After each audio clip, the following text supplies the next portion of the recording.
Un vero e proprio esodo verso le nostre coste è un'emergenza che riapre e rilancia il dibattito politico sul tema dell'accoglienza. Il deputato siciliano Alessandro Pagano, in forza nelle truppe di Salvini, punta dritto l'indice contro il premier Gentiloni, l'ex premier Renzi e il ministro Minniti e invoca le loro dimissioni. In caso contrario, avverte, è arrivato il momento di scendere in piazza e riappropriarci della nostra sovranità.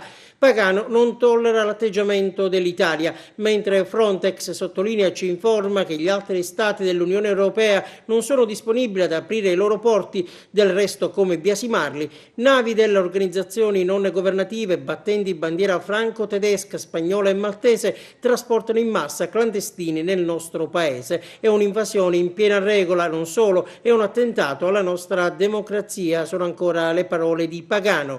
E i consiglieri comunali di Agrigento di Forza Italia, Giovanni Civiltà, Pasquale Spataro, William Giacalone e Calogero Longe riaccendono i riflettori sulla paventata attivazione di nuovi centri d'accoglienza nel centro cittadino a fronte di una capienza massima, secondo le soglie ministeriali, spiegano, ampiamente superate a rischio integrazione e quindi di ordine pubblico. Invitiamo l'amministrazione Firetto ad un sussulto di reazione e chiede invece un incontro al prefetto di Agrigento, Niccolò Diomede, il capogruppo del PDR Sicilia Futura, Nuccia Palermo.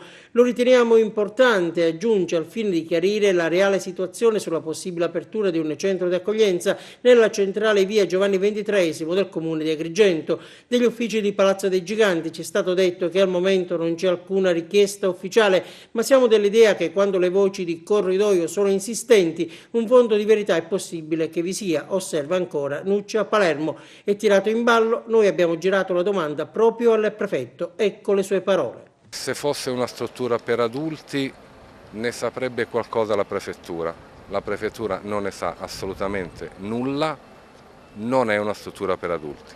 Potrebbe essere per minori?